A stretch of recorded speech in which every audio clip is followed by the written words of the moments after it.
Get ready to explore the world where angles speak and circles reveals the secrets. Hello everyone, I am Karan Singhai and today we are going to cover the second topic of class 11 chapter 3, that is trigonometric functions. So in our previous session we have studied about how we can calculate the degree, radian, conversion between degree and radian and length of arc. अब इस particular session में हम basically deal करने वाले हैं trigonometric function के साथ। तो स्टार्टिंग में हमने डिग्री और रेडियन पढ़ा ही इसलिए था ताकि ये सारे टूल्स हम इस चीज को समझने में लगा सकें। तो अब हम डील करते हैं विद आवर ट्रिग्नोमेट्रिक फंक्शंस और स्टार्ट करेंगे बिल्कुल बेसिक से कि कैसे ये कंसेप्ट डेवलप हुआ। तो जब पिछला वाला सेशन हमने किया था तो उस पर भी हमने ये सर्कल वाली चीज देखी थी। ये पूरा जो आपका कंसेप्ट चलने वाला है ट्रिग्नोमेट्री है इसी सर्कल के अराउंड चलने वाला है, जहाँ पे हम डिग्री रेडियन ये सब चीजों के साथ प्ले करेंगे। तो देखते हैं। Consider a unit circle with centre at the origin of the coordinate axis. मतलब जो हमारी कोऑर्डिनेट एक्सिस है उसके सेंटर पे हमने अज्यूम कर लिया इसका सेंटर, यानी कि इसका जो आप देखोगे कोऑर्डिनेट और एक्सिस है वो 0,0 हो जाएगी। ठीक है। Let P, that is P कोई पॉइंट हमने लिया सर्कल पे, be any point on the circle with angle AOP is equal to x radian. तो हमने कोई P पॉइंट लिया है that is A, B। A हमारा क्या दिखा रहा है कि x एक्सिस पे ये कितनी दूरी पे है A पे और y पे B दूरी पे है। ठीक है। तो ये अगर हम लेंथ ऑफ आर्क एज्यूम करें तो एंगल क्या सब्सटेंड कर रहा है हमारा एंटी क्लॉकवाइज, क्योंकि हमने नापा है तो पॉजिटिव है, that is x radian as shown in the figure, जो हमारा फिगर में भी दिख रहा है। We define cos x is equal to a, sin x is equal to b। अब जो हमारा cos x डिफाइंड है, जनरली आपने जो पढ़ा होगा वो क्या हम पढ़ते हैं कि हम क्या लेते हैं, एक राइट एंगल ट्राइंगल लेते हैं कि हमारा एक ट्राइंगल होता है, ऐसे कर हम ट्राइंगल लेते हैं, ये थीटा एज्यूम करते हैं, ये हमारी क्या होती है परपेंडिकुलर, ये हमारी परपेंडिकुलर, ये हमारा हाइपोटेनियस और ये हमारी होती है बेस। ठीक है। और हमारा कंसेप्ट क्या चलता था जो हमने 9th 10th में इंट्रोड्यूस होता है ट्रिग्नोमेट्री से, कि जो मेरा साइन थीटा डिफाइंड होता था वो क्या होता था, परपेंडिकुलर बाय हाइपोटेनियस। ठीक है। Perpendicular by hypotenuse. जो मेरा कॉस थीटा डिफाइंड होता था वो क्या होता था, बेस बाय हाइपोटेनियस। और जो मेरा टेन थीटा डिफाइंड होता था वो कैसे होता था, sine theta by cos theta, या फिर इसको ऐसे आप फर्दर ब्रेक करके P बाय B लिख देते थे। ठीक है। सिमिलर कंसेप्ट यहाँ पे चल रहा है। अब देखो यहाँ पे क्या है कि हमारा जो लेंथ है, ये जो रेडियस है हमारा यूनिट सर्कल, क्योंकि हमने यहाँ पे ले लिया है तो हमारा एक R क्या है यहाँ पे 1 हो गया। ये रेडियस जो होगा, रेडियस वाली डिस्टेंस वो मेरी 1 है। तो देखो अगर ये एंगल x है मेरा और मैं इस केस में क्या निकालना चाहूँ cos x, तो cos x मेरा क्या होगा, बेस बाय हाइपोटेनियस। तो हाइपोटेनियस हमारा क्या है 1 है, तो बेस क्या है हमारी B, A है, सॉरी यहाँ से आप डिस्टेंस नापोगे तो ये A है, तो A बाय 1। साइन x की आप बात करो तो क्या होगा, ये अपोजिट वाला साइड यानी कि B और हाइपोटेनियस 1। तो मेरा जो cos निकल के आएगा वो देखो क्या निकल के आएगा, cos आ रहा है A, sine B। Similar concept use हो रहा है, बस ये हमने पूरा सर्कुलर वे में समझा है। क्यों, क्योंकि हमको रेडियन के साथ प्ले करना है। नाउ सिंस ट्राइंगल OMP मेरा देखो, तो triangle OMP is this one man. Okay, we have OM square plus MP square is equal to OP square. Pythagoras theorem यहाँ पे हमने लगा दी है। तो ये वाला जो हमारा हाइपोटेनियस वाला है, हमको पता है कि OP square is equal to PM square और OM स्क्वायर के बराबर, या फिर MP, जो भी आप कहेंगे। या इसको फर्दर ब्रेक करो तो हमको दिख रहा है कि OM क्या है, OM A के बराबर है और मेरा जो PM है वो B के बराबर है, और जो मेरा OP है वो क्या है 1 के बराबर है। यूनिट सर्कल लिया तो A square plus B square is equal to 1, ये भी हमको फर्दर समझ में आ गया। Thus for every point on the unit circle we have A square plus B square is equal to 1 और cos square x plus sine square. तो ये आप देख सकते हो कि ये लेंथ ऑफ आर्क के लिए हमारा ये रिलेशन स्टेब्लिश हो रहा है। लेकिन आप कोई और भी पॉइंट लोगे, सपोज ये मैंने पॉइंट यहाँ पे भी लिया होता और यहाँ पे मैंने सपोज कर लो कि P और Q लिए होते कोऑर्डिनेट, तब भी ये चीज वैलिड होती कि P square plus Q square is equal to 1। यानी कि आप कोई भी पॉइंट इस यूनिट सर्कल पे लोगे ना, तो ये वाला जो मेरा रिलेशन है that is sine square x plus cos square x, वो 1 के बराबर आता है और ये हमारी एक आइडेंटिटी भी होती है। तो इस तरीके से वो आइडेंटिटी हमारी डिराइव हुई है।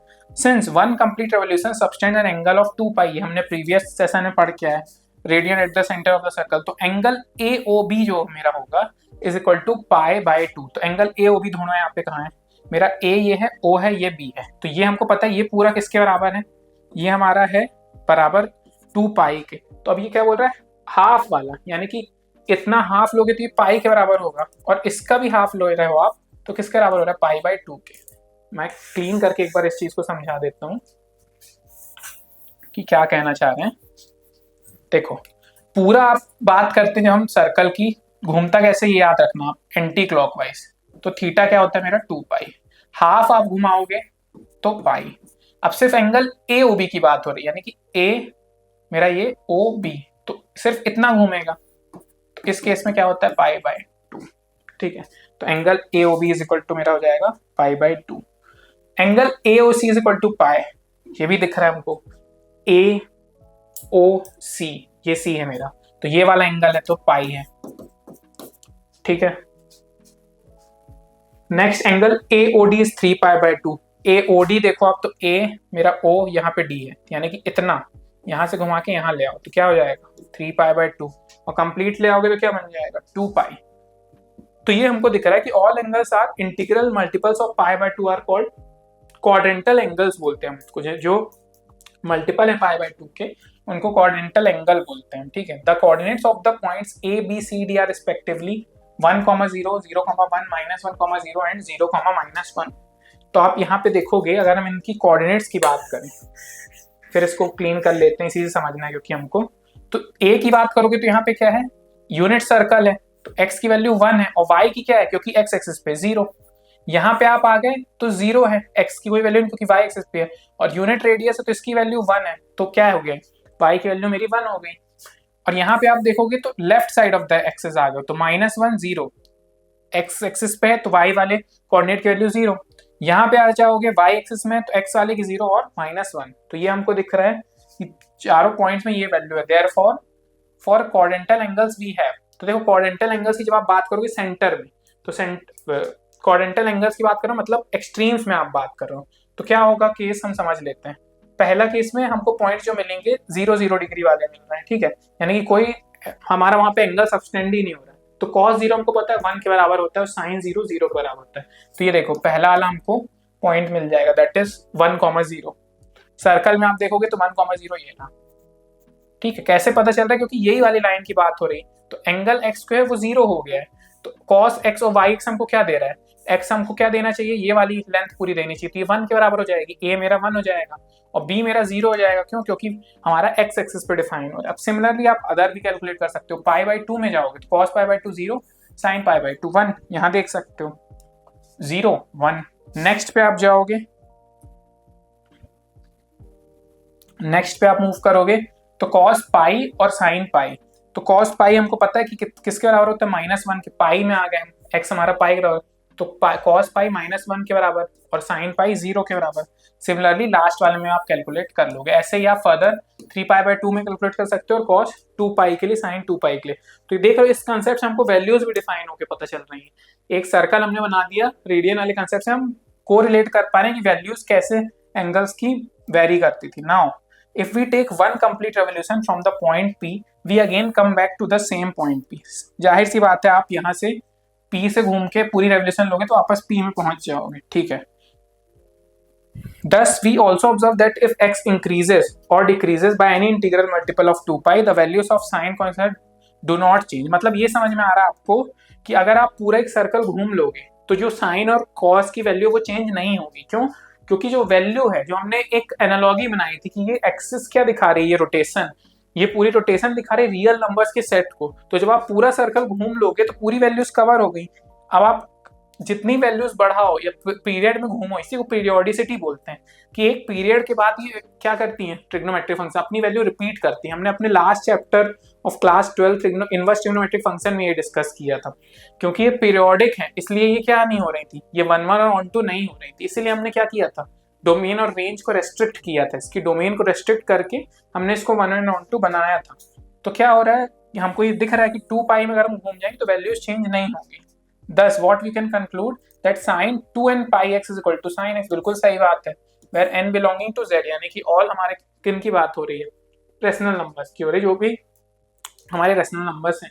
Next is cos 2 n pi plus x, यानी कि ये भी हमको पता है कि अगर हम 2 पाई पूरा रोटेशन घूम लिए तो हम वापस कहाँ पे पहुंच जाएंगे, सेम वैल्यूज पे, यानी कि ये भी cos x बराबर होगी, बिल्कुल सही बात है। Further if sin x is sine x zero कब होता है? If x is equal to zero. हमको दिख रहा है उस सर्कल वाली सिमेट्री से कि हम जीरो पे थे तो हम एक्स एक्सिस पे थे, तो कॉस की तो वैल्यू 1 आ रही थी, लेकिन साइन की क्या वैल्यू आ रही थी? फिर देख लो, कॉस की तो वैल्यू आ रही थी 1, लेकिन साइन की वैल्यू 0 आ रही थी। तो ये भी हमको समझ में आ गया, तो ये भी हमने कंक्लूड कर लिया। अब हमको क्या दिख रहा है कि जब पाई घूम रहा है 2 पाई 3 पाई तो भी हमारी क्या आ रही है? वैल्यू जो आ रही है वो 0 ही आएगी। देखो, आप पाई घूम जाओगे, वापस यहाँ आ जाओगे, किस एक्सिस पे आ जाओगे? यही एक्स एक्सिस पे, तो फिर 0 आ जाएगी वैल्यू। फिर पूरा 2 पाई घूम जाओगे तो फिर एक्स एक्सिस पे आ जाओगे 3 पाई, तो दिख रहा है कि पाई के मल्टीपल में हमारी वैल्यू क्या आ जाएगी? 0 आ जाएगी। ये भी हमारी डायग्राम से दिख रहा है। Next, cos x is equal to 0 if x is equal to pi by 2। ये भी हमको दिख रहा है कि आप पाई बाई 2 कर रहे हो, 90 डिग्री जब आप मूव कर रहे हो तो आप y एक्सिस पे आ रहे हो, तो पाई by 2, further 3 pi by 2, 5 pi by 2, 7 pi by 2, तो आपकी वैल्यू 0 होती रही। देखो, जो हम फॉर्मूला से पढ़ते थे वो हमने एक्चुअली विजुलाइज कर लिया कि कैसे ये सारी चीजें डिफाइन हुई हैं और क्यों इनके मल्टीपल में हमारी वैल्यूज क्या आती हैं? 0 आती हैं, वैनिश हो जाती है value. That is when x is an odd multiple of pi by 2, तो ये वैल्यू वैनिश हो जाती है। अब हमको ये कंक्लूड हम कर सकते हैं सारे कंसेप्ट से कि sine x is equal to 0 implies x is equal to n pi where n is any integer. ठीक है, कोई भी इंटीजर हमारा हो सकता है।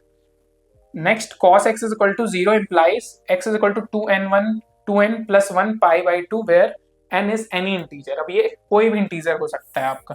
ठीक है, इंटीजर कह दिया तो आप 0 भी डालोगे तो पाई बाई 2 आएगा, 1 डालोगे तो भी। ठीक है, तो इस चीज से हम ये इस कंक्लूजन पे यहाँ पे पहुंच गए कि ये सारी चीजें अकर हमारी करेंगी। Now we define other trigonometric functions in terms of sine and cosine function.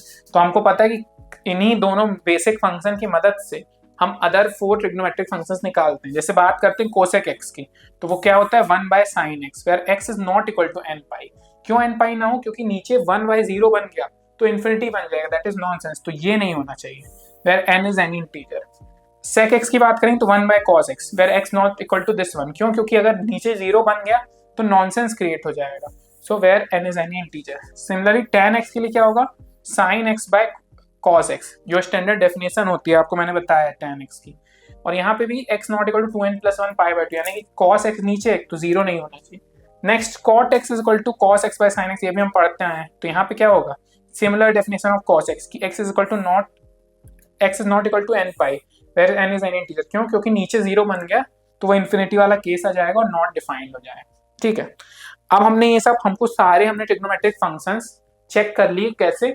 Using our concept of that circle of unit radius. Unit radius के सर्कल से हमने लेंथ ऑफ एन आर्क की मदद से रेडियन कन्वर्जन से सब कुछ values देख ली, पीरियोडिसिटी देख ली कि क्यों एक सर्टेन लेवल का वैल्यूज रिपीट होने लगती हैं। अब हम आ जाते हैं कि साइन कन्वेंशन कैसा चलता है हमारा। हमने एंगल का साइन कन्वेंशन अभी पढ़ा था, आपको मैं रिकॉल करवा रहा हूँ कि हमने एंगल का पढ़ा था कि एंटी क्लॉकवाइज होगा तो पॉजिटिव होगा, क्लॉकवाइज होगा तो नेगेटिव हमारा होगा। लेकिन अब साइन जुड़ेगा उन एंगल्स के साथ। ठीक है, अब दोनों एक साथ प्ले करेंगे, तो जब दोनों एक साथ प्ले करेंगे तो अलग साइन कन्वेंशन यूज होता है। ये मैंने इनवर्स ट्रिग्नोमेट्रिक फंक्शन में भी आपको बताया था, जस्ट रिपीट कर दे रहा हूँ कि अब ये क्वाड्रेंट जब आप नंबर एक्सिस में पढ़ते हो तो क्लॉकवाइज सब होता है। ठीक है, तो 1 2 3 ऐसा घूमता है, लेकिन इसमें क्या होता है? जब हम ट्रिग्नोमेट्रिक पढ़ते हैं हमारा एंटी क्लॉकवाइज रोटेशन हम मानते हैं, तो रोटेशन ऐसी होती है। ठीक है, थीटा जो मेरा घूमता है वो क्या घूमता है? Anti clockwise. तो मेरी एक्सिस भी ऐसे ही डिफाइन होगी, एंटी क्लॉकवाइज घूमेगा तो ये पहला क्वाड्रेंट होगा, ये मेरा दूसरा क्वाड्रेंट होगा, ये मेरा तीसरा क्वाड्रेंट होगा और ये मेरा चौथा होगा। अब क्या होगा कि बिहेवियर के अकॉर्डिंग जो हमने सर्कल में देखा कि साइन, कोसाइन और टैन, कोसेक, कॉट और सेक की वैल्यू चेंज होंगी with respect to rotation of the angle, तो उसको हमने कंबाइन करने के लिए, ताकि हमको याद ना रखना पड़े, रिलेशन निकाल दिया कि फर्स्ट क्वाड्रेंट में सारे फंक्शंस पॉजिटिव होंगे, सेकंड में साइन कोसेक, थर्ड में टैन कॉट होंगे और फोर्थ में कॉस सेक। कैसे होंगे? जो कंसेप्ट मैंने विजुअलाइजेशन बताया वैसे ही होंगे आपके। आपने सीख लिया, आप वैल्यूज एंगल चेंज कर करके देखना, आप खुद दिखेगा कि यही हो रहा है। कोऑर्डिनेट ऐसे डिफाइन होंगे और आप खुद ऑब्जर्व करो ना, कोई भी वैल्यूज आर्बिट्रेरी लिखी, यही आपको मिलेगा। अब ये तो हमने डिफाइन करा, इसको याद कैसे रखें सर? तो उसकी मैंने ट्रिक भी बताई थी कि आप याद रखना all sugar tea coffee. Sugar से आप साइन याद रखना, साइन याद है तो कॉसेक भी वैसे ही प्ले करेगा। क्यों? क्योंकि कॉसेक हमको पता है क्या होता है, 1 बाय साइन होता है। टैन के लिए आप क्या रखना? टी याद रखना, तो टैन अगर पता है तो हमको पता है कॉट और टैन में इनवर्स रिलेशन है, तो कॉट मेरा इसके बराबर होता है। फिर यहाँ पे कॉस आपको याद है, कॉफी, तो हमको पता है कि सेक हमारा क्या होता है, 1 बाय कॉस होता है। तो ऐसे आप सब याद रख सकते हो। ठीक है, तो ऑल शुगर टी कॉफी से आप याद रख सकते हो। ये तो मेरा हो गया साइन कन्वेंशन। अब वैल्यूज हम 9-10 सब 9 से पढ़ते आ रहे हैं, ये वैल्यूज कैसे हमको जो मेजर याद रखनी पड़ती है। 0 डिग्री में साइन 0, 30 1/2, 45 में 1/√2, 60 में √3/2, 90 में 1, 180 में पूरा घूम गया 0, 270 में -1 वाली आ जाएगी, π/2 है, रोटेशन आप चेक करोगे थर्ड में पहुंच रहे हो। यहाँ पे आओगे आप 270 में, 270 90 का मल्टीपल 1 वैल्यू आनी चाहिए, लेकिन कन्वेंशन के हिसाब से माइनस लग जाएगा, 360 पूरा घूम गए 0। अब आप कॉस की बात करोगे तो उल्टे ऑर्डर में वैल्यूज दिखेंगी, 1 इधर, √3/2, 1/√2, 1/2 0, ऐसे याद रख सकते हो। 180 में पहुंचोगे साइन कन्वेंशन चेंज होगा, -1 आ जाएगा, क्योंकि पता है सेकंड कोऑर्डिनेट में है तो मेरा कॉस क्या है, नेगेटिव। और सारी अब आपको साइन कॉस पता है तो आप tan निकाल सकते हो, कैसे, साइन बाय कॉस, कॉसेक पता है तो 1/sin, सेक पता है तो 1/cos, कॉट पता है तो 1/tan। तो इस तरीके से आप सारी वैल्यूज को याद, ये वैल्यूज तो आपको याद रखनी है।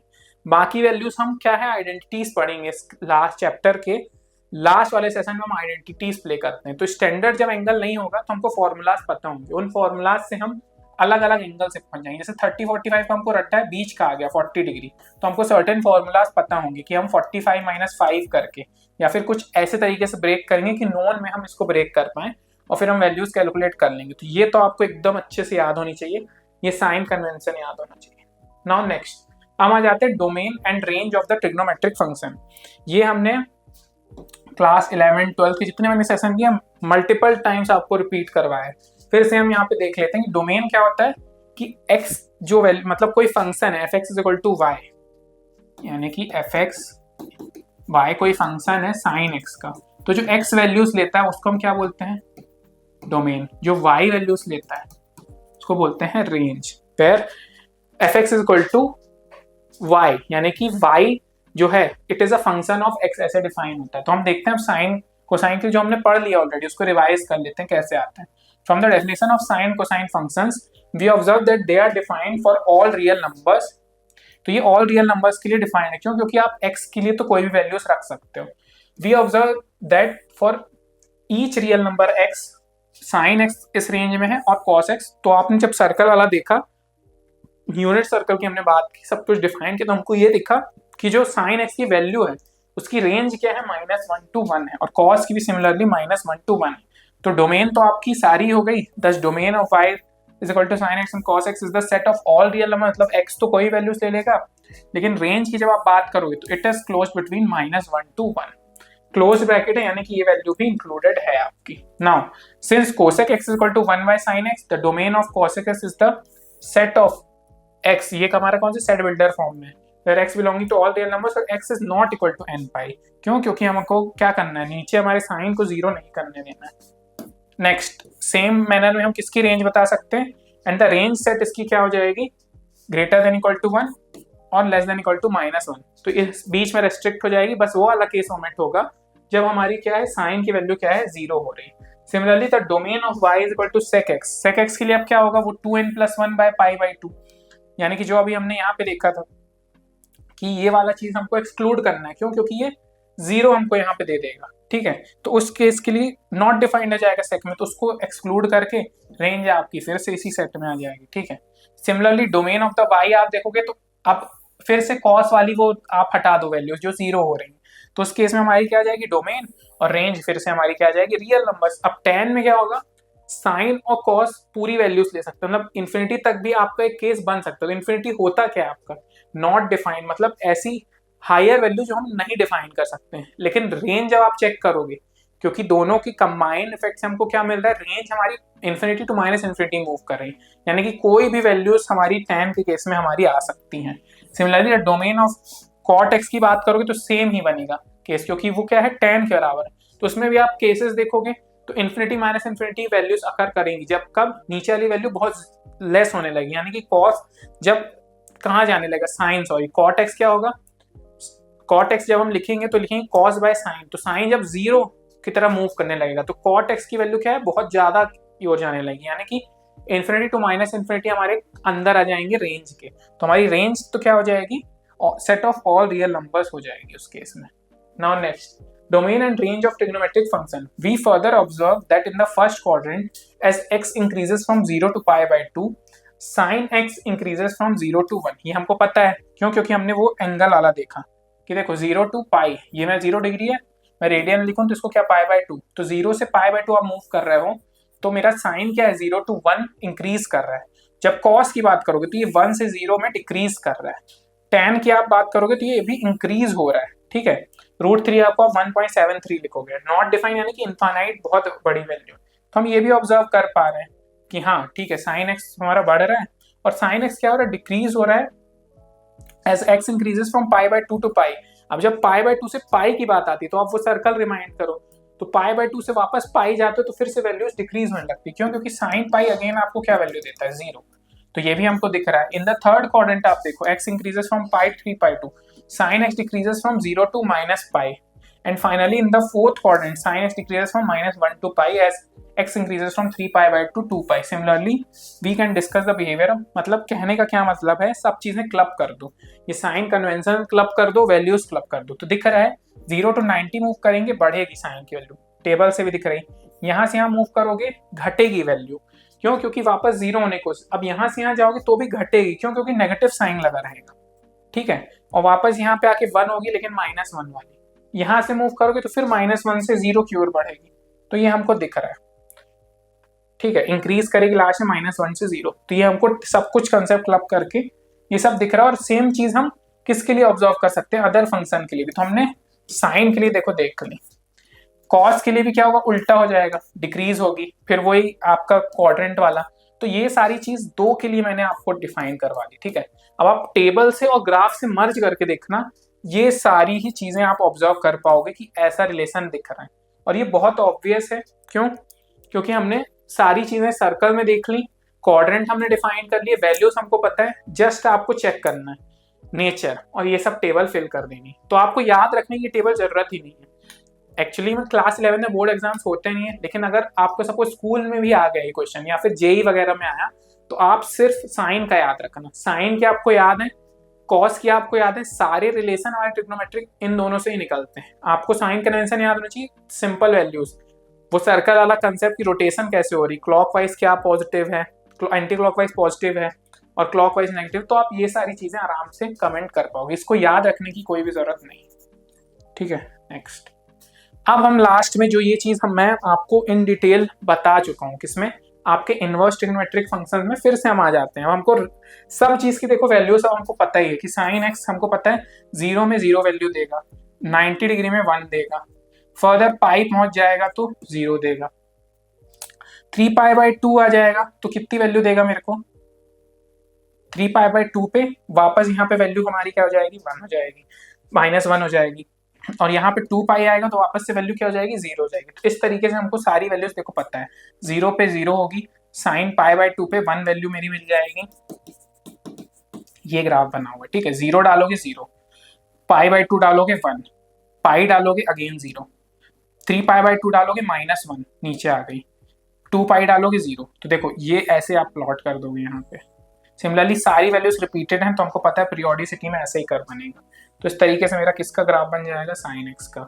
सिमिलरली कॉस एक्स का मेरे को पता है। अब यहाँ पे क्या है, y इज इक्वल टू मेरा क्या है, कॉस एक्स है। आपको पता है 0 डालोगे तो 1 वैल्यू आएगी, ठीक है। पाई बाय 2 डालोगे 0 आ जाएगी वैल्यू, इधर पे मूव करोगे -पाई बाय 2 पे 0 आ जाएगी वैल्यू। और पता है रिपीटेटिव है तो इतना पार्ट बना तो ये रिपीट हो जाएगी, ठीक है। साइन कॉस का बता दिया मैंने आपको। अब tan कॉट का भी सिमिलर एकदम, कैसे है इसको लिखना, ये हमारा जो पहले मैंने cos x एक बता दिया, तो साइन कॉस हमको पता है तो इसका भी निकाल सकते हैं। तो y is equal to cosec x है, ठीक है, यानी कि 1 बाय साइन x। इसमें भी आप निकाल सकते हो, देखो कैसे, पाई बाय 2 डालोगे 1 वैल्यू आएगी, ठीक है, 1 यहाँ पे आ गई 1, 0 डालोगे, साइन 0 पे वैल्यू डालोगे, इनफाइनाइट में टच करेगी लेकिन जाएगी नहीं कहीं। इस वाले एंड पे मूव करोगे पाई में फिर 0 होगी, इनफाइनाइट कर जाएगी लेकिन टच नहीं करेगी। तो हमको पता है पीरियोडिक है तो रिपीट होगी। सिमिलरली सेम इसी का एग्जांपल आप बना सकते हो, 0 वैल्यू डालोगे 1 आएगी, ठीक है, cos 0 क्योंकि हमको क्या देता है 1 देता है, 90 डालोगे नॉट डिफाइंड में भागेगी ऊपर, इस एंड में भी नॉट डिफाइंड, रिपीटेटिव है तो बाकी तरफ भी ऐसे ही ग्राफ बनेगा। ये आधा आधा क्योंकि दिखाए, क्योंकि पूरा बनेगा ऐसे ही, लेकिन डायग्राम के लिए हम इतना दिखा दें। तो ऐसे ही आप किसका ग्राफ ड्रॉ कर लोगे, सेक का और कॉसेक का। अब ये दोनों आप करना होमवर्क में, ये आप दोनों ट्राई करना। सेम क्या करना है इसमें, ये y is equal to tan x है, टेन एक्स के लिए आपको प्लॉट करना है, ये y is equal to cot x है, कॉट एक्स के लिए आपको प्लॉट करना है। कैसे करोगे, साइन कॉस लिखोगे, वैल्यूज को मर्ज करानी है। वैल्यूज मैंने लिखवाई हुई है आपको कि कितनी वैल्यू पे क्या आकर करेगा, तो आप उस केस में कर सकते हो। जैसे 0 पे करोगे तो साइन 0 हो जाएगा, कॉस 1 आएगा, तो 0/1 हमको पता है 0, तो एक पॉइंट तो ये मिल गया। अब बाकी आप ऐसे ही दिमाग लगा के ये दोनों ट्राई करो, एकदम सिंपल है, आएंगे नहीं ये सब ग्राफ, लेकिन आपको नेचर पता होना चाहिए। नेक्स्ट हम कुछ प्रॉब्लम्स देख लेते हैं सिंपल सी, फिर we will conclude this session. तो देखते हैं, if cos x is equal to -3/5 and x lies in the third quadrant, तो थर्ड क्वाड्रेंट में लाई कर रहा है, तो हमको पता है ऑल सुगर t, यानी कि t में पहुंचना है, यानी कि हमारा tan और cot क्या होगा, इस वाले क्वाड्रेंट में पॉजिटिव होगा। ये तो आप पहले ही से लिख लेना जैसे ही दिखे। अब values of other 5 trigonometric function पूछा है, अब हमको पता है cos x -3/5 हो, तो हमको पता है sec तो हम निकाल लेंगे, कैसे sec हो जाएगा इनवर्स ऑफ cos, तो -5/3। ठीक है, अब साइन कन्वेंशन याद रखने की जरूरत है। देखेंगे थर्ड क्वाड्रेंट में तो tan cot पॉजिटिव है, ये नेगेटिव हो, तो नेगेटिव आ रहा है, ठीक है सही है। अब साइन स्क्वायर एक्स हम निकालें तो हमको पता है कि sine square theta plus cos square theta is equal to 1 होता है। ठीक है, वो हमने यूज किया, तो sign square theta 1 minus cos square theta, तो कॉस स्क्वायर थीटा यहाँ पे दिया हुआ है 3/5, स्क्वायर करोगे 9/25 यानी कि 16/25 आएगी वैल्यू। रूट लोगे तो दोनों वैल्यूज आएंगी, +-4/5।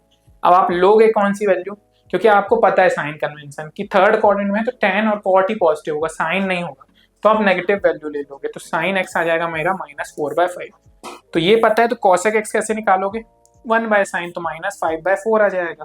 फर्दर tan x कैसे निकालोगे, sin x by cos x, sine भी पता है cos ही पता है, दोनों का डिवीजन कर दोगे तो 4/3, cot 1/sin हो जाएगा, दोनों पॉजिटिव आएंगे। क्यों, क्योंकि थर्ड क्वाड्रेंट में tan और cot मेरे क्या होते हैं, पॉजिटिव होते हैं।